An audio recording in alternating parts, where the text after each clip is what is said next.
Part 3 Swami Vivekananda. लेखक का नाम डॉक्टर जगदीश चंद्र। आश्रय पाठ का। भारत देश में जन्मे अनेक महान व्यक्तियों ने भारत की कीर्ति विदेश में फैलाई। ಭಾರತ ದೇಶದಲ್ಲಿ ಹುಟ್ಟಿರುವಂತಹ ಅನೇಕ ಮಹಾನ್ ವ್ಯಕ್ತಿಗಳಲ್ಲಿ ಭಾರತದ ಕೀರ್ತಿಯನ್ನು ದೇಶ ವಿದೇಶಗಳಲ್ಲಿ ಹರಡಿದೆ। ऐसे व्यक्तियों में से एक हैं स्वामी विवेकानंद।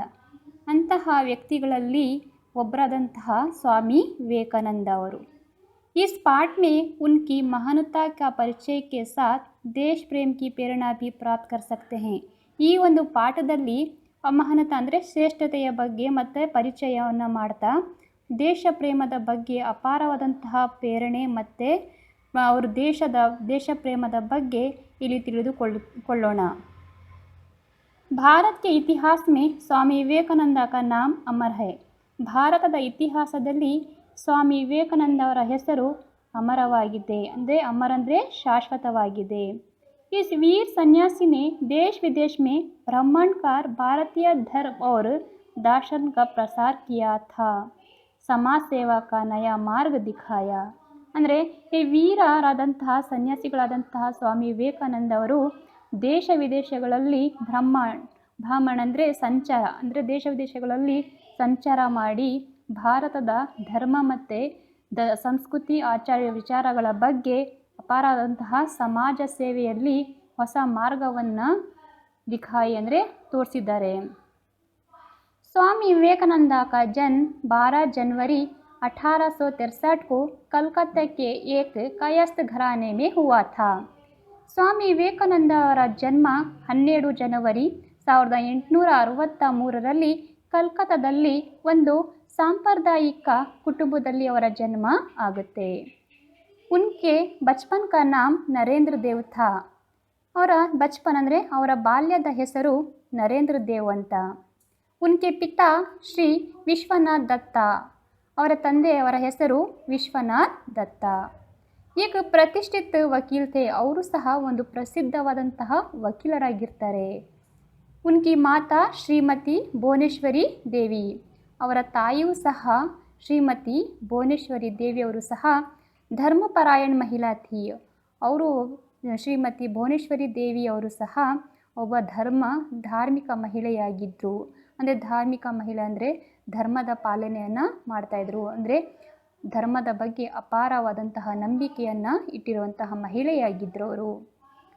ಬಾಲಕ ನರೇಂದ್ರ ಕಾ ಶರೀರ ಸ್ವಾಸ್ಥ್ಯ ಸುಡಲ್ और ಸುಂದರ था। ಬಾಲಕ ನರೇಂದ್ರ ಅವರ ಶರೀರ ತುಂಬ ಸ್ವಾಸ್ಥ್ಯ ಅಂದರೆ ಆರೋಗ್ಯಕರವಾಗಿ ಮತ್ತು ಸುಡಲ್ ಅಂದರೆ ಸುಂದರವಾದಂತಹ ಮೈಕಟ್ಟನ್ನು ಹೊಂದಿರುವಂತಹ ಸುಂದರವಾಗಿ ಮೈಕಟ್ಟನ್ನು ಹೊಂದಿದ್ರು। ಕುಸ್ತಿ ಲಡ್ನೆ ದೌಡ್ ಲಗಾನೆ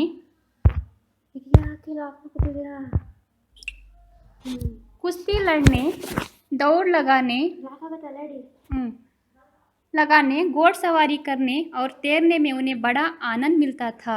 ಅಂದರೆ ಮಕ್ಕಳೇ ಇಲ್ಲಿ ಕುಸ್ತಿ ಆಡುವುದರಲ್ಲಿ ಮತ್ತು ಓಡುವುದರಲ್ಲಿ ಮತ್ತು ಕುದುರೆ ಸವಾರಿ ಮಾಡುವುದರಲ್ಲಿ ಅವರಿಗೆ ಈಜಲು ತುಂಬಾ ಆನಂದ ಆಗ್ತಾಯಿತ್ತು, ತುಂಬ ಖುಷಿ ಸಿಗ್ತಾಯಿತ್ತು। वे संगीत एवं खेल कूद के प्रतियोगिताओं में भी भाग लिया करते थे। ಅವರು ನೋಡಿ ಸಂಗೀತ ಅಂದರೆ ಹಾಡುವುದರಲ್ಲಿ ಮತ್ತು ಖೇಲ್ ಅಂದರೆ ಆಡುವುದು ಮತ್ತು ಖೇಲ್ ಕೂದ್ ಅಂದರೆ ಕ್ರೀಡೆಗಳಲ್ಲೂ ಸಹ ಅಪಾರವಾದಂತಹ ಆಸಕ್ತಿಯನ್ನು ಹೊಂದಿದ್ರು। ಮತ್ತು ಇವರು ಪ್ರತಿಯೋಗಿತಾವೊಮ್ಮೆ ಭಾಗ ಲಿಯಾ ಕರ್ತೆ थे। ಪ್ರತಿಯೋಗಿತಾ ಅಂದರೆ ಹಲವಾರು ಸ್ಪರ್ಧೆಗಳಲ್ಲಿ ಭಾಗವಹಿಸ್ಕೋತಾ ಇದ್ರು ಅವರು। ಯಾರು? ಸ್ವಾಮಿ ವಿವೇಕಾನಂದ ಅವರು, ನರೇಂದ್ರ ಅವರು। ನರೇಂದ್ರ ಆರಂಭ से ही पढ़ाई लिखाई में बड़े तेज थे। ನರೇಂದ್ರ ಅವರು ಪ್ರಾರಂಭದಲ್ಲೇ ಪಢಾಯಿ ಲಿಖಾಯಿ ಅಂದರೆ ಓದು ಬರಹದಲ್ಲಿ ತುಂಬಾ ತೇಜ್ ಅಂದರೆ ವೇಗವಾಗಿ ಚುರುಕಾಗಿ ತುಂಬ ಬುದ್ಧಿವಂತರಾಗಿದ್ದರು। वे अपने स्कूल में सर्वप्रथम रहा करते थे। ಅವರ ಸ್ಕೂಲ್ನಲ್ಲಿ ಸರ್ವಪ್ರಥಮ ಅಂದರೆ ಮೊದಲ ಸ್ಥಾನದಲ್ಲಿ ಅಂದರೆ ಯಾವುದೇ ತರಗತಿಯಲ್ಲೂ ಸಹ ಅಷ್ಟೇ, ಯಾವುದೇ ಕ್ಲಾಸಲ್ಲೂ ಸಹ ಅಷ್ಟೇ, ಯಾವುದೇ ಪರೀಕ್ಷೆಯಲ್ಲೂ ಸಹ ಅಷ್ಟೇ ಅವರು ಪ್ರಥಮ ಸ್ಥಾನವನ್ನು ಗಳಿಸ್ಕೊತಿದ್ರು। ಓಟ, ಕ್ರೀಡೆಗಳಲ್ಲಿ, ಸಂಗೀತದಲ್ಲಿ ಮತ್ತು ಒಂದು ಭಾಷಣದಲ್ಲಿ ಇವರು ಎಲ್ಲರದಲ್ಲೂ ಸಹ ಪ್ರಥಮ ಸ್ಥಾನವನ್ನು ಗಳಿಸ್ಕೊತಾ ಇದ್ರು. ಯಾರು? ಸ್ವಾಮಿ ವಿವೇಕಾನಂದ ಅವರು. ಮತ್ತು ಅವರು ಎಂಟ್ರೆನ್ಸ್ ಪರೀಕ್ಷಾ ಮೇ ಭಿ वे ಪ್ರಥಮ ಶ್ರೇಣಿ ಮೇ ಉತ್ತೀರ್ಣ ಹುए थे. ಅವರು ಮತ್ತೆ ನೋಡಿ ಮಕ್ಕಳೇ, ಎಂಟ್ರೆನ್ಸ್ ಪರೀಕ್ಷೆಯಲ್ಲೂ ಸಹ ಅವರು ಮೊದಲ ಸ್ಥಾನವನ್ನು उत्तीर्णरागिद्रू. बीए की परीक्षा पास करने के बाद उन्होंने कानून का अध्ययन प्रारंभ किया. बीए की परीक्षा ಆಯ್ತದೆ ಅವ್ರು ಮಾಡಿಕೊಟ್ಟಿವಿ.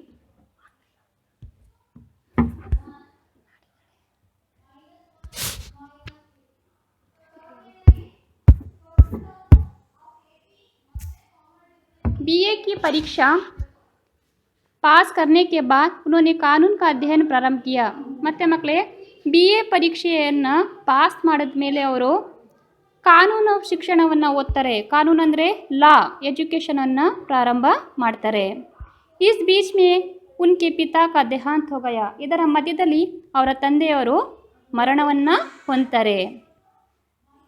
ರಕಡಿಸಿಲ್ವಾ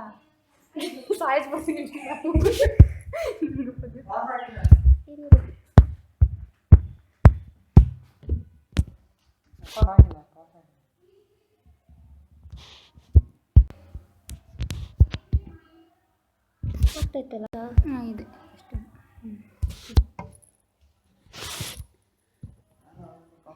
ನರೇಂದ್ರ ಆರಾಮ್ से ही पढ़ाई लिखाई में बड़े तेज थे. ಬಾಲಕ ನರೇಂದ್ರ ಅವರು ಸ್ವಾಮಿ ವಿವೇಕಾನಂದ ಅವರು ಪ್ರಾರಂಭದಲ್ಲೇ ಓದು ಬರಹದಲ್ಲಿ ಅಪಾರವಾದಂತಹ ಬುದ್ಧಿವಂತಿಕೆಯರಾಗಿದ್ದರು. ಮತ್ತು ತೇಜ್ ಅಂದರೆ ವೇಗ, ಚುರುಕು, ಅಪಾರವಾದಂಥ ಬುದ್ಧಿಯನ್ನು ಹೊಂದಿದ್ರು. ಅಪ್ನೆ ಸ್ಕೂಲ್ ಮೇ ಸರ್ವಪ್ರಥಮ ರಹಾ ಕರ್ತೆ ಥೇ. ಅವರು ಇಡೀ ಸ್ಕೂಲಲ್ಲಿ ಅವರು ಪ್ರಥಮ ಸ್ಥಾನವನ್ನು ಗಳಿಸ್ತಾ ಇದ್ದರು. ಯಾರು? ಸ್ವಾಮಿ ವಿವೇಕಾನಂದ. ಮತ್ತು ಎಂಟ್ರೆನ್ಸ್ ಪರೀಕ್ಷಾ ಮೇ ಭಿ ವೇ ಪ್ರಥಮ ಶ್ರೇಣಿ ಮೇ ಉತ್ತೀರ್ಣ ಹುए थे. ಮತ್ತು ಮಕ್ಕಳೇ, ಅವರು ಎಂಟ್ರೆನ್ಸ್ ಪರೀಕ್ಷೆಯಲ್ಲೂ ಸಹ ಪ್ರಥಮ ಸ್ಥಾನದಲ್ಲಿ ಉತ್ತೀರ್ಣರಾಗಿರ್ತಾರೆ. ಬಿ ಎ ಕಿ ಪರೀಕ್ಷಾ ಪಾಸ್ ಕರ್ನೆ ಕೆ ಬಾದ್ ಉನ್ಹೋನೆ ಕಾನೂನ್ ಕಾ ಅಧ್ಯಯನ ಪ್ರಾರಂಭ ಕಿಯಾ. ಬಿ ಎ ಪರೀಕ್ಷೆಯನ್ನು ಪಾಸ್ ಆದಮೇಲೆ ಅವರು ನಂತರ ಕಾನೂನು ಎಜುಕೇಷನನ್ನು ಪ್ರಾರಂಭ ಮಾಡ್ತಾರೆ. ಕಾನೂನು ಅಂದರೆ ಲಾ ಎಜುಕೇಷನನ್ನು ಓದ್ತಾರೆ. ಇಸ್ ಬೀಚ್ ಮೇ ಉನ್ಕೆ ಪಿತಾ ಕಾ ದೇಹಾಂತ ಹೋ ಗಯಾ. ಇದರ ಮಧ್ಯದಲ್ಲಿ ಅವರ ತಂದೆಯವರ ಮರಣ ಹೊಂದ್ತಾರೆ. ಇದಾದಮೇಲೆ अध्ययन कला में उनकी रुचि व्याख्यान देन और विचारों का आदान प्रदान करने में थी. ಅಧ್ಯಯನ ಕಾಲದಲ್ಲಿ ಉನ್ಕಿ ರುಚಿ, ಅವರ ಆಸಕ್ತಿ ಭಾಷಣ ಮತ್ತು ವಿಚಾರಗಳಲ್ಲಿ ತುಂಬ ಆಸಕ್ತಿಯನ್ನು ಹೊಂದಿದ್ರು. ಆದಾನ್ ಪ್ರದಾನ್ ಅಂದರೆ ವಿಚಾರಗಳ ವಿನಿಮಯಗಳನ್ನು ಮಾಡುವಂಥದ್ದು. ಮತ್ತು ಮಕ್ಕಳೇ, ಇಲ್ಲಿ इस कारण उन्होंने अपने कॉलेज में एक व्याख्यान समिति बनाई. ನಂತರ ಅವರ ಸ್ವತಃ ಅವರದೇ ಕಾಲೇಜಿನಲ್ಲಿ ಒಂದು ಭಾಷಣ ಸಮಿತಿಯನ್ನು, ವ್ಯಾಖ್ಯಾನ ಸಮಿತಿ ಅಂದರೆ ಭಾಷಣ ಸಮಿತಿಯನ್ನು ಪ್ರಾರಂಭ ಮಾಡ್ತಾರೆ. ಅವ್ರ ಕೈ ಪ್ರತಿಯೋಗಿತಾओं का आयोजन भी किया. ನಂತರ ಅವರು ಎಷ್ಟೋ ಪ್ರತಿಯೋಗಿತಾ ಅಂದರೆ ಸ್ಪರ್ಧೆಗಳನ್ನು ಸಹ ಪ್ರಾರಂಭ ಮಾಡ್ತಾರೆ. ಮತ್ತು ಹಲವಾರು ಸ್ಪರ್ಧೆಗಳನ್ನು ಅಲ್ಲಿ ಭಾಗವಹಿಸ್ಕೋತಾರೆ. ಇದಾದ ನಂತರ पाश्चात्य विज्ञान और तथा दर्शन का भी उन्होंने अध्ययन किया था. ಪಾಶ್ಚಾತ್ಯ ಅಂದರೆ ದೇಶ ವಿದೇಶಗಳ ವಿಜ್ಞಾನ, ಅಲ್ಲಿರುವಂತಹ ವಿಜ್ಞಾನ, ಅಲ್ಲಿರುವಂತಹ ಸಂಸ್ಕೃತಿ, ಆಚಾರ, ವಿಚಾರ, ಇದರ ಬಗ್ಗೆ ಹೆಚ್ಚಾಗಿ ಅವರು ತಿಳ್ಕೊತಾ ಇದ್ದರು. ಯಾರು? ಸ್ವಾಮಿ ವಿವೇಕಾನಂದ ಅವರು. ಇದರ ಬಗ್ಗೆ, ಅಲ್ಲಿರುವಂತಹ ಒಂದು ಸಂಸ್ಕೃತಿಯ ಬಗ್ಗೆ ಅಧ್ಯಯನವನ್ನು ಸಹ ಮಾಡ್ತಾ ಇದ್ದರು. किशोर व्यवस्था से ही नरेंद्र दार्शनिक एक धार्मिक विचारों में तल्लीन रहते थे.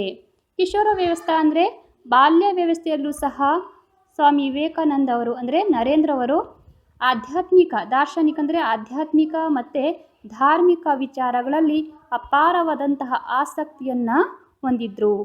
ಏಕ್ ದಿನ ನರೇಂದ್ರ ರಾಮಕೃಷ್ಣ ಪರಮಹಂಸ ಕೆ ಪಾಸ್ ಪಹುಂಚೆ. ಒಂದಿನ ನರೇಂದ್ರ ಅವರು ಸ್ವಾಮಿ ರಾಮಕೃಷ್ಣ ಪರಮಹಂಸವರ ಹತ್ರ ಹೋಗ್ತಾರೆ. ಅಲ್ಲಿ ಹೋದಾಗ ಅವರ ಜಿಜ್ಞಾಸ ಉನ್ಹೇ ಕಹಾ ಸುನಾಯಿ. ಅವರ ಮನಸ್ಸಲ್ಲಿರುವಂತಹ ಕೆಲವು ಗೊಂದಲಗಳ ಬಗ್ಗೆ ಅವರು ತಿಳ್ಕೊಬೇಕಿತ್ತು. ಅದರ ಬಗ್ಗೆ ಅವರು ಅಲ್ಲಿ ಹೋಗಿ ರಾಮಕೃಷ್ಣ ಪರಮಹಂಸವರ ಹತ್ರ ತನ್ನ ಮನಸ್ಸಲ್ಲಿರುವಂತಹ ಕೆಲವು ವಿಷಯಗಳನ್ನು ಹೇಳ್ತಾರೆ. ಹೇಳಿದಾಗ ರಾಮಕೃಷ್ಣ ಪರಮಹಂಸನೇ नरेंद्र को अपना शिष्य स्वीकार किया. ಅವರ ವಿಷಯಗಳೆಲ್ಲನೂ ಸಹ ಕೇಳಿ ರಾಮಕೃಷ್ಣ ಪರಮಹಂಸ ಅವರು ನರೇಂದ್ರ ಅವರಿಗೆ ತನ್ನ ಶಿಷ್ಯರಾಗಿ ಸ್ವೀಕಾರವನ್ನು ಮಾಡ್ತಾರೆ. ಮತ್ತು ಸ್ವಾಮಿ ಮುಂದಿನ ತರಗತಿಯಲ್ಲಿ ನಾವು ಮುಂದಿನ ಅಧ್ಯಯನವನ್ನು ನೋಡೋಣ ಮಕ್ಕಳೇ. ಮುಂದಿನ ಪಾಠ ಮಾಡ್ತೀನಿ. ಧನ್ಯವಾದ.